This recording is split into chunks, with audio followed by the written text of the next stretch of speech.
that's the exciting part of the job. Everybody's so different. Their story's so different. Their needs are very different. Every time it's something new. It's not static. And being able to be conscious of that, knowing that, hey, we got to build a plan around them specifically, whether that's from wholesaling or from being an advisor. That's what clients are looking for, at least in our experience, and we've had success with. Welcome to the Active Advisor Podcast, brought to you by Harbor Capital. Join us as we learn from pros who have helped thousands of investors live better lives. I'm Bryan Moore, and I'll be chatting with some of the brightest minds in the financial advisory business, bringing you insights on practice management and investment research that works for advisors and their clients. Joining me today on this episode of the Active Advisor Podcast is Steve Otten, Executive Vice President and Financial Advisor at 72 Capital Wealth Management. With over 15 years of experience, Steve takes a comprehensive approach to wealth management by incorporating alternative investments, tax efficiency, and legacy planning in an effort to guide clients towards a predictable retirement income and well-diversified portfolios. In his own words, it's the client's plan that dictates what investments look like, not the other way around. Beyond the world of finance, he's also an accomplished endurance athlete and a passionate philanthropist. Without further ado, welcome, Steve, and thanks so much for joining us. Glad to be here. Thanks for having me. So let's jump right in. We typically like to get the conversation started by asking each of our guests, what's the first memory that you have related to money or investing? So as a undergrad at University of Maryland, there was a gentleman a little bit before my time by the name of Sergey Brin, who ended up founding Google. So shortly after graduating from University of Maryland, my friends of mine that we would participate in events at the Dingman Center for Entrepreneurship at the school, bought some Google stock. We didn't know what we were doing, but we had an attachment to the school and we would watch Jim Cramer, which I would not recommend these days. But at the time, we would want to get all the updates because that's what we knew. Very limited information. There was an attachment to the school, and Google was one of those positions that we invested in and still own to this day. So turned out to be an okay company, I think. It did okay, yeah. And you're right, Jim Cramer was, you say, a little bit more on the ball or a little bit kind of more cutting edge back then. Yeah, he's more of a running back over the age of 35, I think, at this point. Close, very close. That's a very nice way of putting it. Let's fast forward just a little bit. In a previous conversation, you mentioned you spent some time as a wholesaler. And like myself, that automatically always brings a softness to my heart. Would love to hear, because it seems, I guess, as reformed wholesalers, there was always either a seminal moment or something that ultimately led us to leave that kind of position of carrying the bag, so to speak. And for you, you became an advisor and eventually joined 72 Capital. Yeah, I mean, the wholesaling was great. I think ultimately, going back to my time at University of Maryland, I was originally hired by a government contractor to be a quote unquote junior business consultant. And then speaking with some of my colleagues that were a little older than me, I had mentioned some opportunities in this wholesaling realm where you essentially get out what you put in. The practice or that business that you'd build is based on the merits of your effort and so forth. So that was more interesting to me than kind of being stuck in a cube farm for some future. So I started the wholesaling and I enjoyed it. I had a pretty fast start. I think the thing that resonated with me the most was establishing relationships. So how that dovetails into an advisor is a lot of the wholesaling, at least for me, was a bit more transactional. Every month is a clean slate, and I lose some of that influence of those relationships. So switching over to an advisor, it's exclusively built on relationships, not just with the immediate client, but the next generation of their family, some of their peers, other people that they may be connected to. So ultimately wanted to seek something that was more of a long-term relationship-based practice. And that was what led me to transition away from wholesaling and into the role that I have now. Typically, when you're wholesaling, one of the nicest things that I really loved about the job is you get to talk to so many different people. You get to hear and you try to actually listen to them and kind of discern what problems they have, how you can help fix them in your mind. You're thinking all this and you're trying to get as much information out of them as you can. And I would think that some of that actually also kind of has to relay and transition over to you becoming an advisor as well. Still trying to get your clients to open up to you, listen to them, trying to hear, obviously being sympathetic, but you're asking certain questions, trying to take away bits and nuggets of information that you can use to help them with later. What advice, looking backward, would you give a wholesaler who's looking to make that jump over to becoming an advisor? I think you have to look to what your strengths are. And for my tenure, it was establishing good relationships and building out a network. And I think what you said is very accurate. You could, with clients today, they could live on the same street, their kids go to the same school. their worldview on what's next for them, whether it's from a financial planning perspective or just their personal plans, aspirations, those things could differ so wildly. So as a wholesaler, you could go from one town to the next. Difference might be a 15-mile commute, but their client base or the things that they're looking for might be very different. So it is always exciting, and you have to learn to be somewhat flexible. And you also have to understand that building relationships with those types of people is really what is going to be a difference maker, at least for me as a wholesaler, and then subsequently as an advisor. Building out that long-term relationship. But that's the exciting part of the job. Everybody's so different. Their story's so different. Their needs are very different.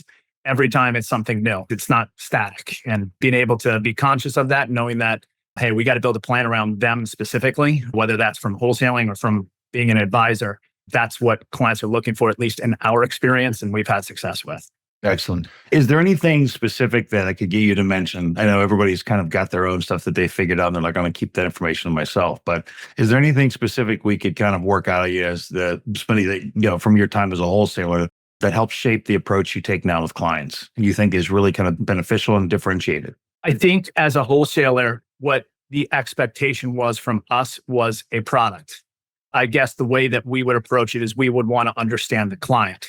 So instead of coming in with some preconceived idea that we would want to share with them, we would want to know, okay, what is your client's current situation, their needs, their temperament, their background, whatever the case is, that would maybe better align them with the solution that I have to offer.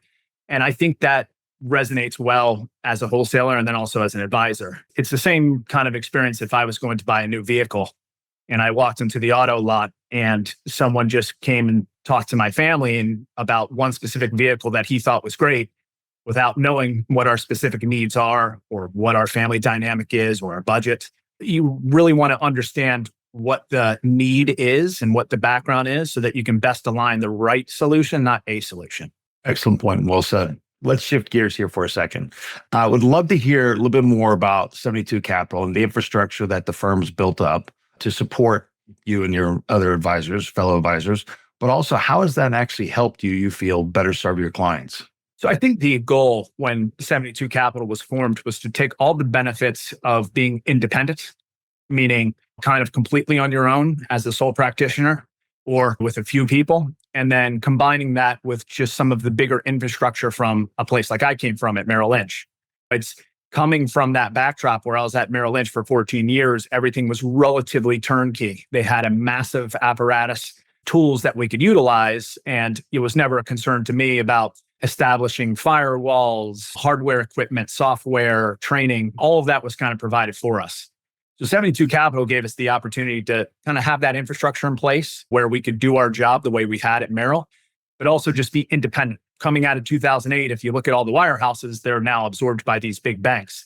And with that comes an agenda and some priorities that they want to seek or they want to pursue. And I completely understand that. I think for our practice, what was appropriate is we wanted to be independent from that. We just spent some time talking about we want to understand the needs of the clients before we offer them a solution. And if I'm coming in with an agenda of things that are big bank related, that may not be relevant. So I didn't want to set up a mainframe and computers and all of these things. So 72 Capital had the infrastructure for us to do that with big bank backing so that we could have some of the same strategies or tools that we've used at Merrill Lynch. But the independence to say, hey, the client's running the show here. What they need or what they're looking for, that is what we're going to provide exclusively. We're not going to offer some other type of service that is not necessarily germane to their needs. And that just allows us to solely focus on the needs of the clients. As a financial planner, my partner and I are both certified financial planner CFPs.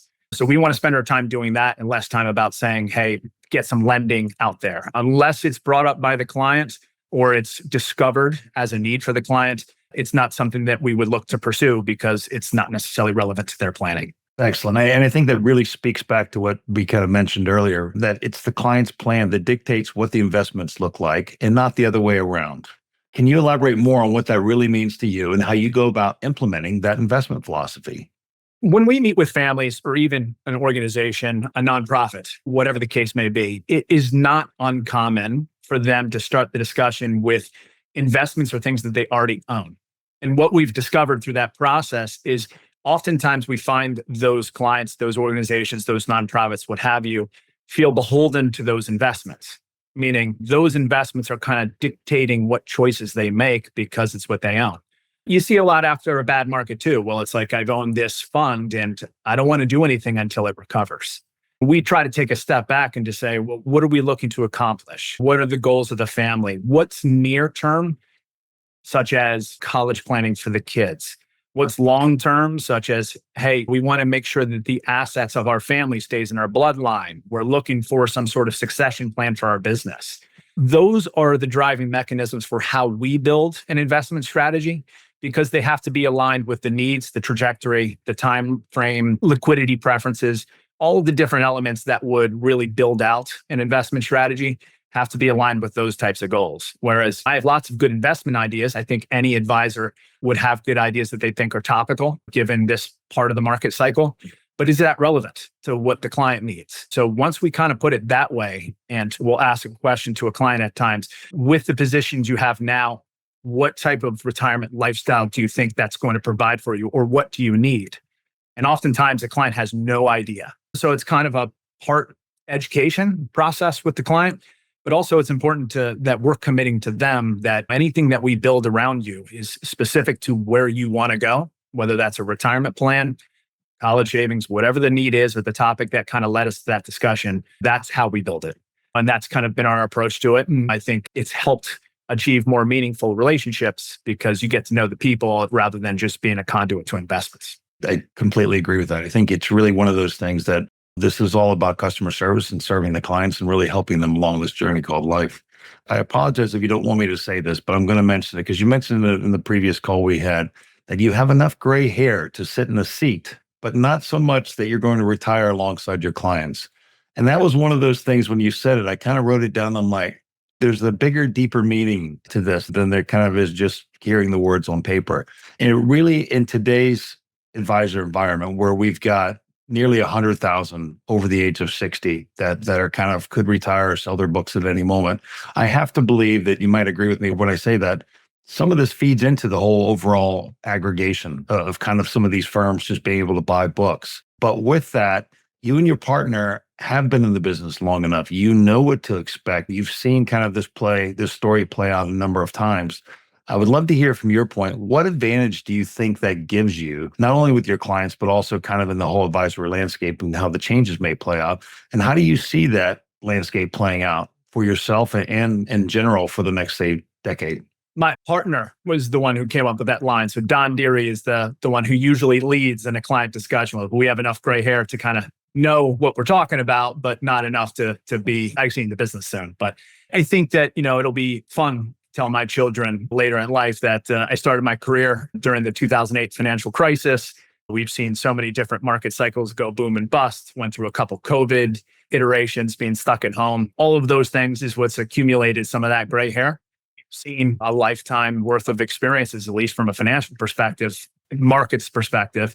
But most people, you hear this all the time. It's my dentist just retired. The CPA I've been working with is leaving or their business got acquired. Like we've been talking about throughout the duration of this podcast is you build relationships and then it's something new. And then it's not what they don't know me. How am I going to go about this? So I think that the thing that has worked as an advantage with our age now, granted, we're both in our 40s, but young enough that we're not leaving anytime soon. So that when we have clients that are concerned about the next generation, their children, or just making sure that we're going to see them over the goal line, not just to the goal line, that becomes more of an asset. I think, I don't know what the stat is now, but when we left Merrill Lynch, I think the average age of a financial advisor was 61 and a half. So that was a little over 4 years ago. So you have to assume that's gone up. So those relationships that clients have with their advisor, they're getting to a point where their advisor's thinking the same thing they are. So I think that's worked to an advantage for us is to say, we can stick with you through retirement, through some of the chaos and uncertainty we've experienced in recent years, and we'll still be there on the other side while you're enjoying retirement. And that's got to be comforting, I would imagine. This the feedback you get from your clients. Yeah, I think they like that. In particular, those with children or those with an organization that's going to be existing long after they leave. So there's lots of different ways in which people look to that as a benefit, but it's worked out for us. But Don's not here to defend himself, but I think he's starting to get more gray hair than I am. So we'll tease him while he's not here. Well, hey, I'm not going to tease either one of you because I've got no hair. So keep whatever you got. That's all I'll say. Would love to hear if there is one. Hopefully there's not, but I would love to hear an example that may, or something that may come to mind where you feel that your age has kind of worked against you, and one where you think it's been beneficial for you. I think early on, age was more of a challenge. It could have been more of a challenge because we were sensitive to the fact that we were younger. I remember when I first started, I happened to win a big relationship with a biotech firm in Montgomery County.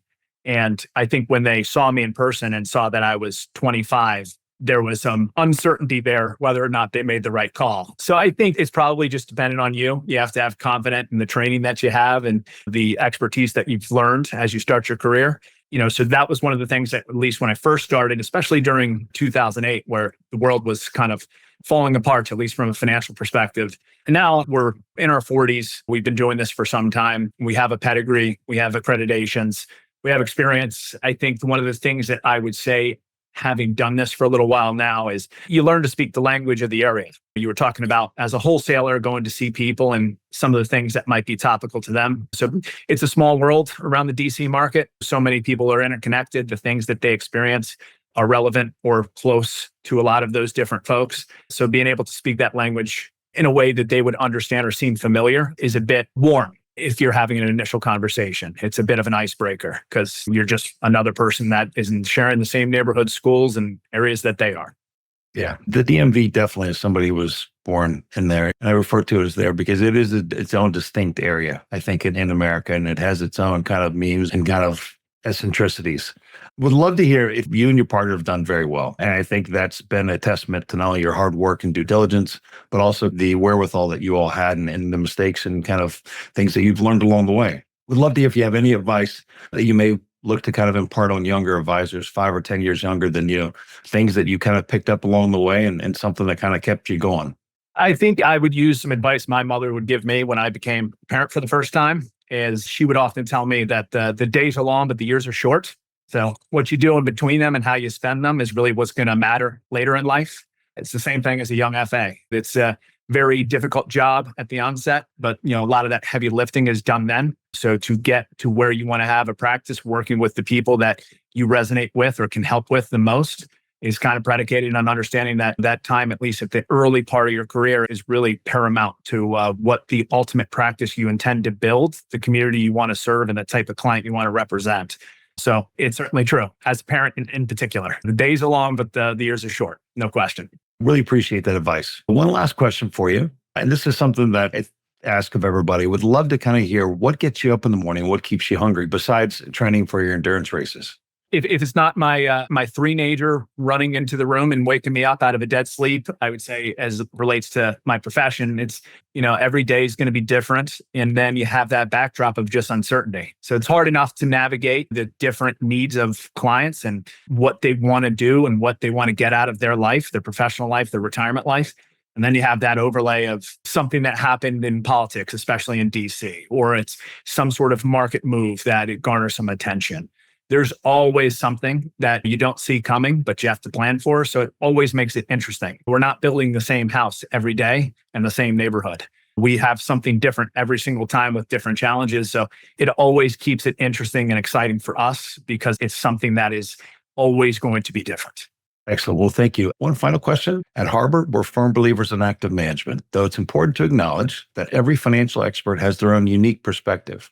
From your experience, what is your take on active management, and where have you seen it making the most significant difference? I think that the conversation is like we both have a role in the outcome of a financial plan, ourselves as advisors and as clients. Life, as we well know, does not work in a linear, smooth line. So we have to be able to adjust. We can set up a great plan or build a foundation for someone, but markets are going to change. They may switch jobs. They may have grandkids. The tax code might change.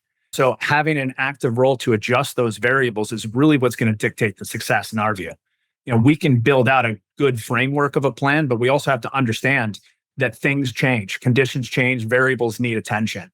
So having an active part in that, whether it's from their investments, making sure that they're not over concentrated in certain areas that could create an unnecessary amount of risk, or if it's just something to say, hey, this happened, a promotion or some sort of other type of opportunity causes us to revise and get back into their plan and make sure that it's active enough to adjust when necessary. So it's definitely hugely critical that we have that nimble aspect because, look, we'd like to think it's just going to be, we save and you put in our time and then you clock out. But life is a bit more chaotic than that at times. Definitely can be, without a doubt. Last but not least, how can people find you? You can go on 72capital.com to find us. If you search for my name on LinkedIn, you'll find me somewhere. I think a Google search for my name or Don Deary, my partner's name, will bring up our profile pages. So those are some great ways to find us. Excellent. Well, thank you very much, Steve. We're going to move on now to my favorite part of the podcast, which is 60 Seconds with Steve Otten. Let me know when you're ready. Ready. Nickname. I get maximum effort a lot. Hidden talent. Swimming. If you could instantly become an expert in anything, what would it be? Longevity. Best professional advice you've ever received. Keeping it simple, hard work. What never fails to make you laugh. I think in this day and age, it could probably be a tweet from our president. What's one question you think all clients should ask their financial advisor? I don't know if there's a specific question, but what I would do is listen and observe. If I was going to the same example, like buying a new vehicle, there's already a solution walking to me at the front door rather than asking me questions about who I am and what I'm about or what is my family like. That's a red flag in our view. And we see that more often than not. Clients do the heavy lifting of the savings and putting themselves in a position to want to plan for retirement. Most rewarding part of your job. Going from one generation to the next. You meet these clients in their working life, then you see them over to retirement, then you meet their children, and then they start to have a family, and that multi-generational aspect of that is very rewarding.